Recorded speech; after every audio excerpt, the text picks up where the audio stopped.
Hallelujah. एक बार फिर से आपका स्वागत है परमेश्वर के वचन को सुनने के लिए। हन्ना के जीवन से, शामुएल की पुस्तक से हम सीखते आ रहे हैं। हन्ना परमेश्वर की उपस्थिति में जाती है।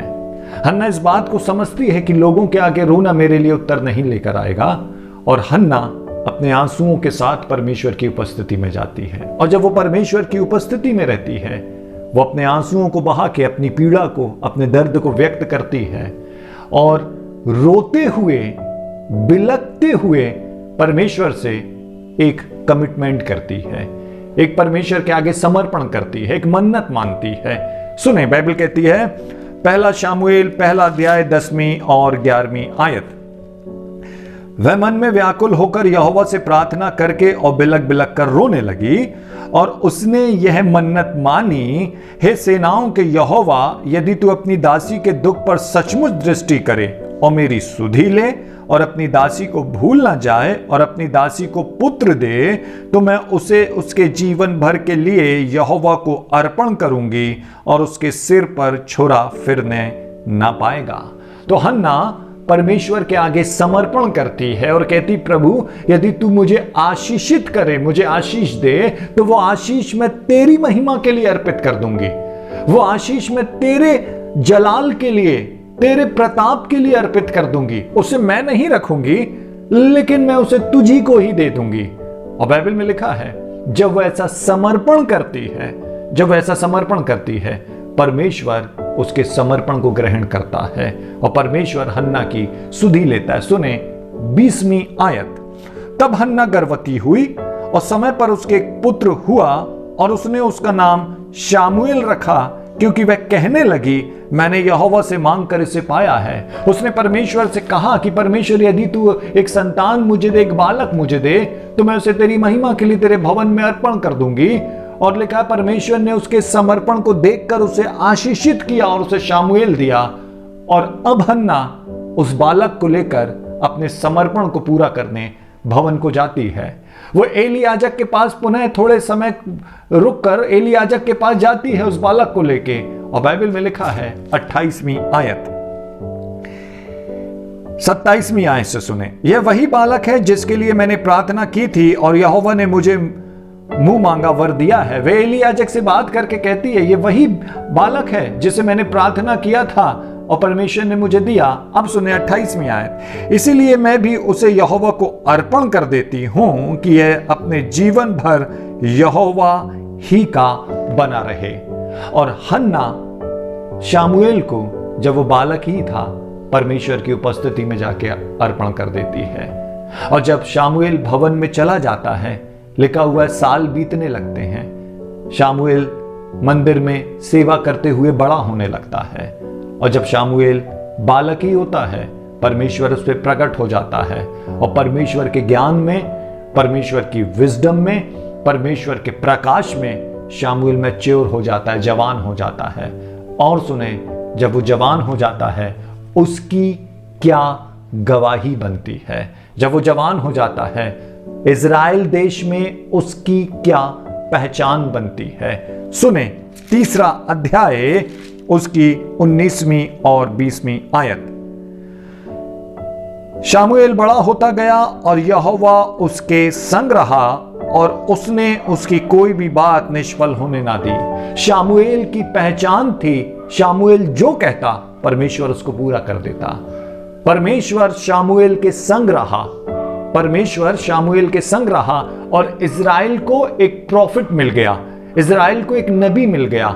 और सुने, और दान से बेरशेबा तक के रहने वाले सारे इज़राइलियों ने जान लिया कि शामुएल यहोवा का नबी होने के लिए नियुक्त किया गया है। एक कोने से दूसरे कोने तक के पूरे देश के लोगों ने जान लिया, पूरे 12 गोत्र ने जान लिया, पूरी कौम ने, जाति ने जान लिया कि शामुएल परमेश्वर का नबी होने के लिए चुना गया है। और न केवल शामुएल नबी रहा, लेकिन ऐसा नबी रहा जिसके विषय बाइबल कहती है, उसने जो कहा परमेश्वर ने उसको पूरा कर दिया। उसने जो परमेश्वर की प्रेरणा से भविष्यवाणी किया, परमेश्वर ने उसको पूरा कर दिया।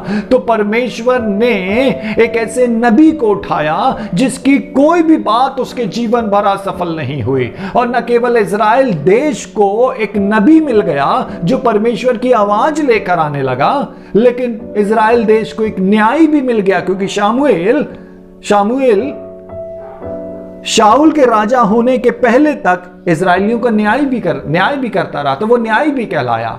और न केवल वो न्याय कहलाया, लेकिन वो याजक भी कहलाया। तो इजराइल देश को एक नबी मिल गया, एक याजक मिल गया। समझे, इजराइल देश को एक नबी मिल गया, एक याजक मिल गया, और इजराइल देश को एक ऐसा विश्वास योग्य व्यक्ति मिल गया जिसने परमेश्वर की बातों को इजराइल देश में स्थापित कर दिया। लेकिन यह कब हुआ? जब हन्ना ने समर्पण किया। तो हन्ना के समर्पण के कारण इजराइल देश में एक नबी उठ के खड़ा हुआ। हन्ना के समर्पण के कारण इजराइल देश में एक याजक उठ के खड़ा हुआ। हन्ना के समर्पण के कारण इजराइल देश में परमेश्वर की आवाज लाने वाला एक व्यक्ति उठ के खड़ा हुआ। आपका समर्पण परमेश्वर के राज्य के लिए एक बहुत ही कीमती बात है। आपका समर्पण परमेश्वर की महिमा के लिए एक बहुत ही बहुमूल्य बात है। लेकिन कब? जब मैं और आप उसको पूरा करते हैं। यदि हन्ना केवल रोती और प्रार्थना करके संतान मांग लेती और उसे अपने ही पास रखी रहती, तो इजराइल देश को कैसे नबी मिलता? तो इजराइल देश को कैसे याजक मिलता? और इजराइल देश को कैसे न्यायी मिलता? लेकिन हन्ना के समर्पण ने एक ही व्यक्ति में ये सारी खूबियां परमेश्वर ने भर दिया और इजराइल देश में उसको उठा के खड़ा कर दिया। यदि आप परमेश्वर की कलीसिया के लिए समर्पण करते हैं, यदि आप परमेश्वर के राज्य के लिए समर्पण करते हैं, यदि आप परमेश्वर के लिए समर्पण करते हैं, तब आपके समर्पण को परमेश्वर उठाएगा और देश देश में इस्तेमाल करेगा, देश देश में स्थापित कर देगा। आपके समर्पण के कारण परमेश्वर के नाम को, काम को, प्रताप को लोग जान पाएंगे। हन्ना ने समर्पण किया। हन्ना के समर्पण के कारण एक ऐसा व्यक्ति उठा जिसने परमेश्वर की आवाज इजराइल को दिया, जिसने परमेश्वर का न्याय इजराइल को दिया, जिसने परमेश्वर की ओर से राजा इजराइल को दिया। क्यों? क्योंकि हन्ना ने समर्पण किया था। परमेश्वर के आगे समर्पण करें। आपका समर्पण और उस समर्पण में बने रहना आपके द्वारा परमेश्वर की सामर्थ को लोगों से मुलाकात कराएगा, परमेश्वर की अद्भुत प्रकाश को लोगों से मुलाकात कराएगा। आपके समर्पण के कारण आपका समर्पण परमेश्वर के आगे बहुत कीमती है। उस समर्पण में बने रहें और देखें परमेश्वर आपको और आपके द्वारा क्या इतिहास रच सकता है। हालेलुया। आइए अपनी आंखों को बंद करें। पिता, एक बार धन्यवाद, फिर से आपने हन्ना के समर्पण का आदर किया और इजराइल देश को एक नबी मिला, इजराइल देश को एक न्यायी मिला, इजराइल देश को एक ऐसा व्यक्ति मिला जो आपकी आवाज इजराइल के पास पहुंचाने वाला बन गया। हमारी सहायता करें, हम भी आपसे जो आशीष पाते हैं उसे अपने आनंद के लिए ही न रख लें, लेकिन उसे समर्पित करें ताकि वो आपकी महिमा का कारण बन सके। यीशु मसीह के नाम में आमीन। परमेश्वर बहुत आयत की आपको आशीष दे। Thank you so much.